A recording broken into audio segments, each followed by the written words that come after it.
Dear student, इस lecture में मैं डिस्कस करने जा रहा हूं लियोवलीज एक्सटेंशन ऑफ डिरिचलेट इंटीग्रल की एक और मोस्ट इंपोर्टेंट प्रॉब्लम। तो इससे पहले लेक्चर में मैंने एक प्रॉब्लम सोल्व की थी जिसमें फंक्शन मैंने लिया था e to the power x plus Y plus Z. चलिए पहले मैं ये प्रॉब्लम नंबर 2 एक तरह से ये रही, इसको मैं रीड कर लेता हूं। Evaluate the integral of X Y Z sine x plus Y plus Z into D X D Y D Z. Clear है? For all positive values of the variable, यानी जो वेरिएबल यूज हुए X Y Z ये सभी positive हैं, subject to the condition, और साथ में कंडीशन दी गई है जो इनका लीनियर सम है वो पाई बाई 2 है या उससे लेस है।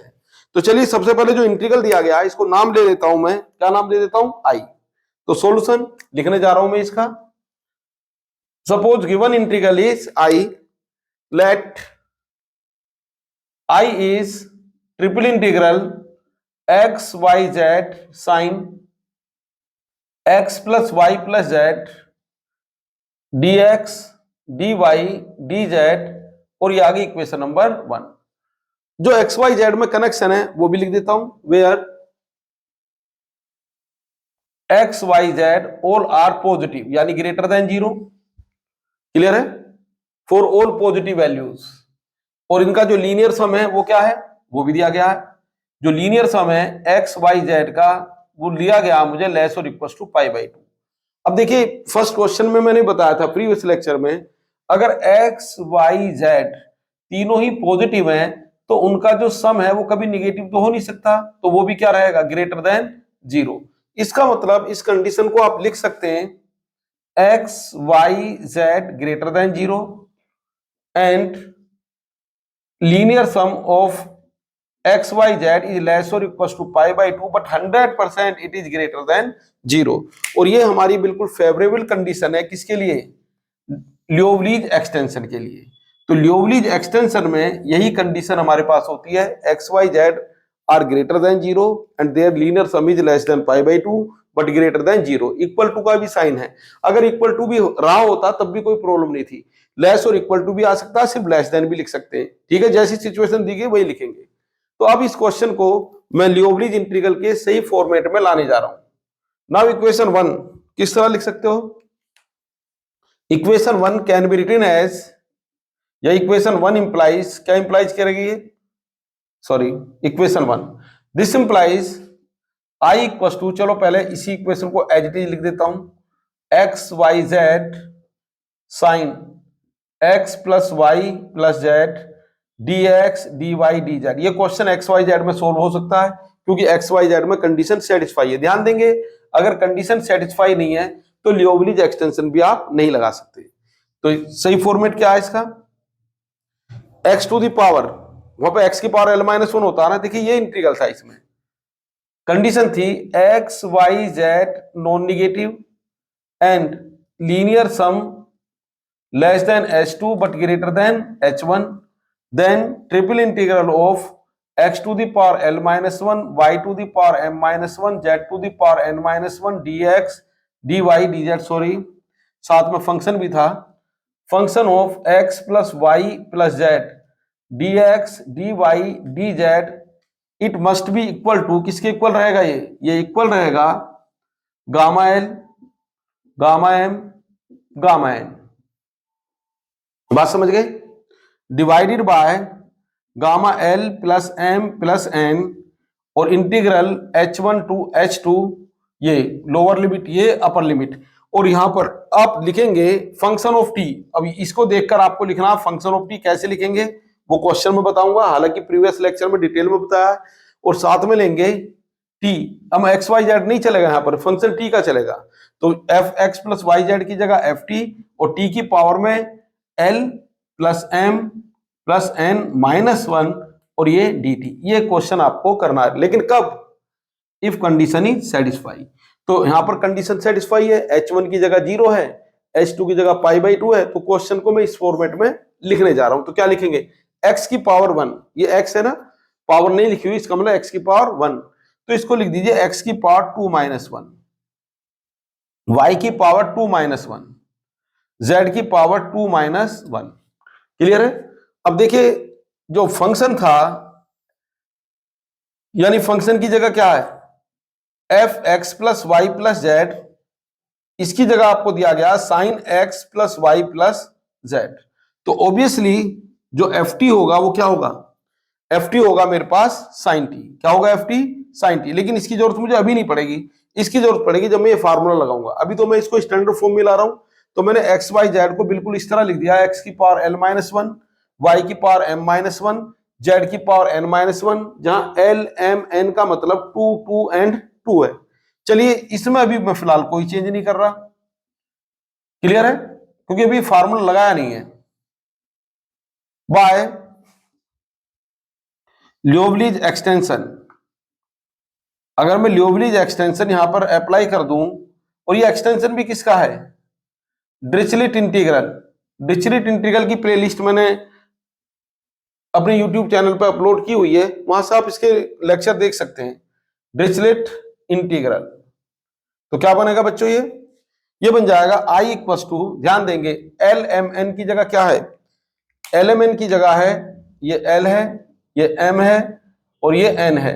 और ये जो फंक्शन है बच्चों इसकी भी जरूरत पड़ेगी, ये क्या है, it is function of X plus Y plus Z. तो चलिए अप्लाई कर दो इसको। एग्जाम में आपको इस तरह नहीं लिखना, ये समझाने के लिए मैंने लिखा है।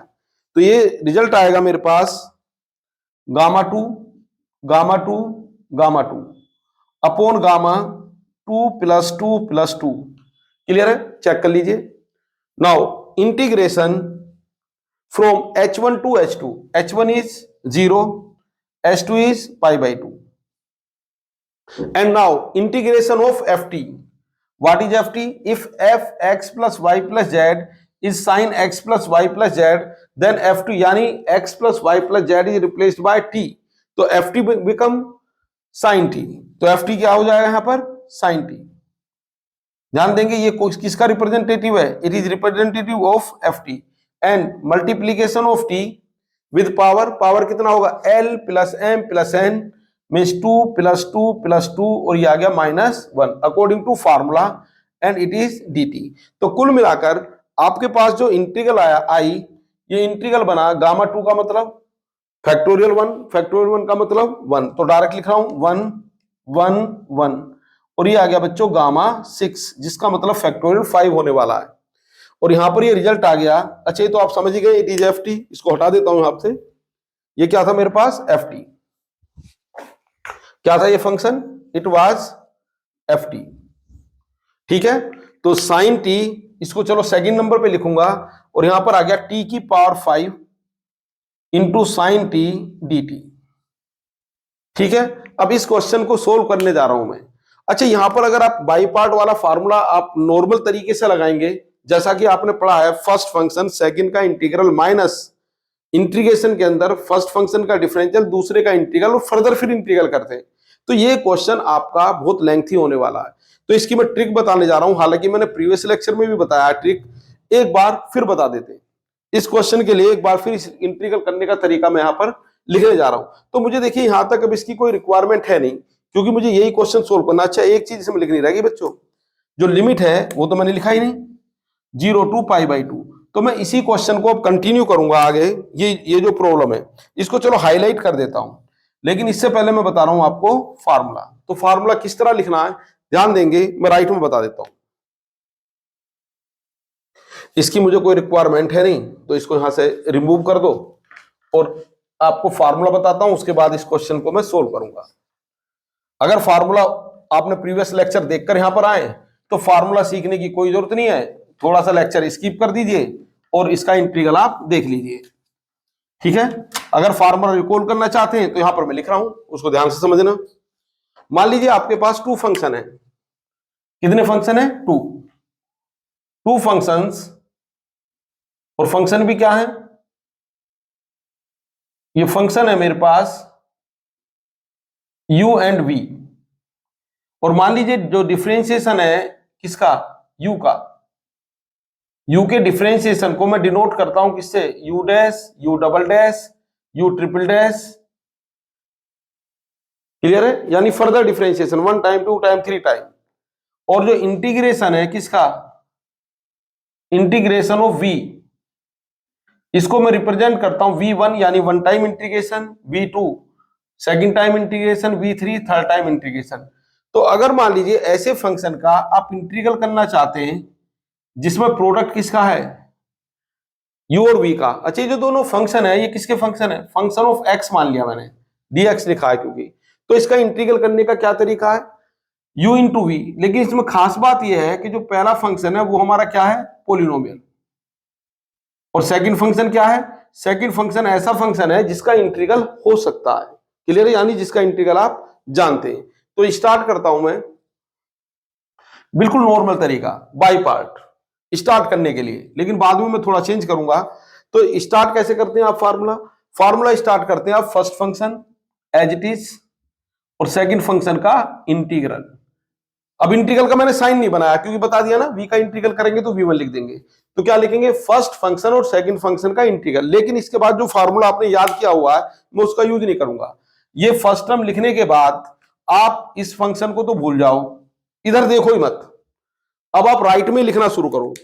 जैसे ही आपने फार्मूला स्टार्ट किया फर्स्ट फंक्शन सेकंड का इंटीग्रल, उसके बाद तुरंत आप दो ब्रैकेट बनाओ और साइन लगाओ माइनस का। साइन किसका लगाओगे, माइनस का। अभी जो फर्स्ट ब्रैकेट है इसमें आ जाएगा जो आपने स्टार्ट किया था फार्मूला, उसमें से पहले ब्रैकेट का डिफरेंशियल यानी डैश और सेकंड फंक्शन का इंटीग्रल यानी सफिक्स में लिख दोगे 2, यानी पहले फंक्शन का डिफरेंशिएशन और दूसरे फंक्शन का इंटीग्रेशन। इसके बाद साइन लगाओ आप प्लस का और फिर दो ब्रैकेट बनाओ।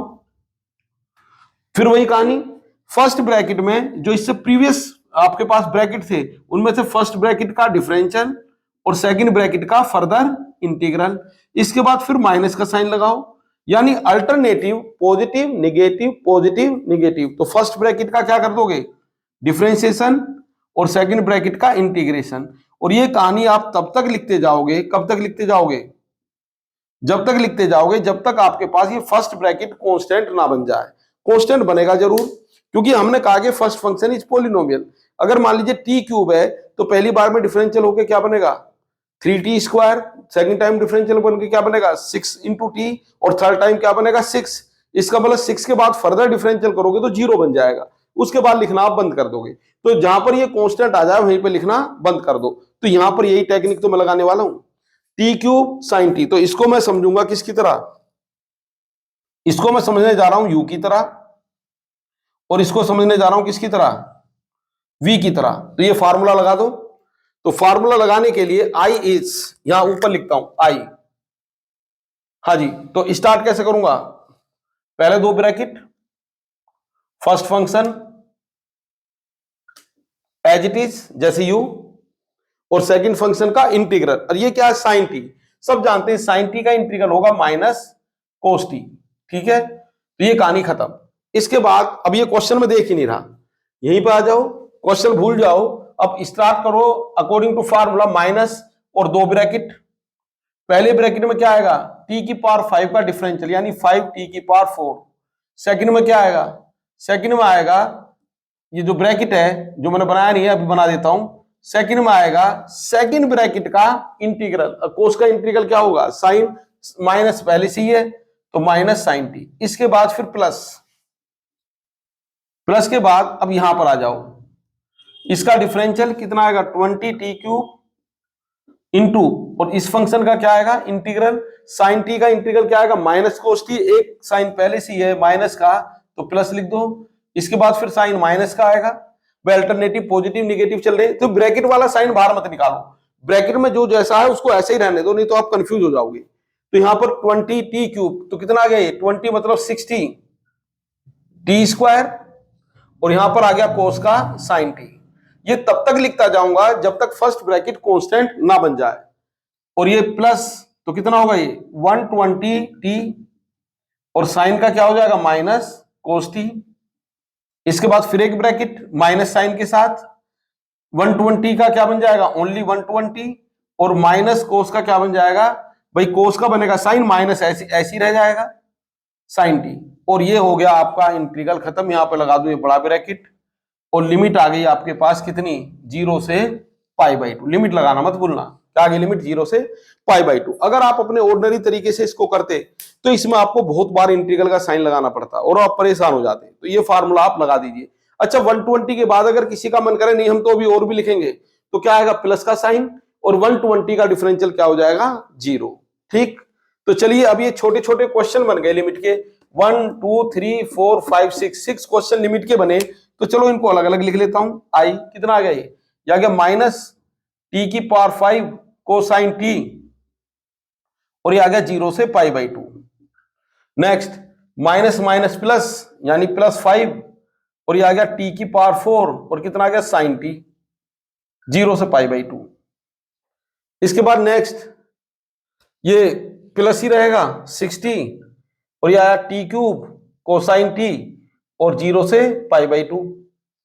इसके बाद नेक्स्ट ये माइनस है तो माइनस ही रहेगा, माइनस 60 कितना बना ये टी स्क्वायर साइन टी, और लिमिट आ गई 0 से पाई बाई 2। इसके बाद माइनस कितना बना ये 120 टी, तो 120 को बाहर लिखो, ये तो कांस्टेंट है, इसमें लिमिट आपको रखनी नहीं है। तो कितना बना ये 120, ये माइनस क्यों आ गया समझ गए नहीं, माइनस प्लस, और ये इसमें लिमिट रखोगे टी इंटू कोसाइन टी, और लिमिट क्या है 0 से पाई बाई 2। तो ये 5 क्वेश्चन हो गए। लास्ट पे आ जाता हूं, माइनस माइनस क्या हो जाएगा प्लस, ये आएगा 120 और ये आएगा साइन टी, और लिमिट आ गई 0 से पाई बाई 2।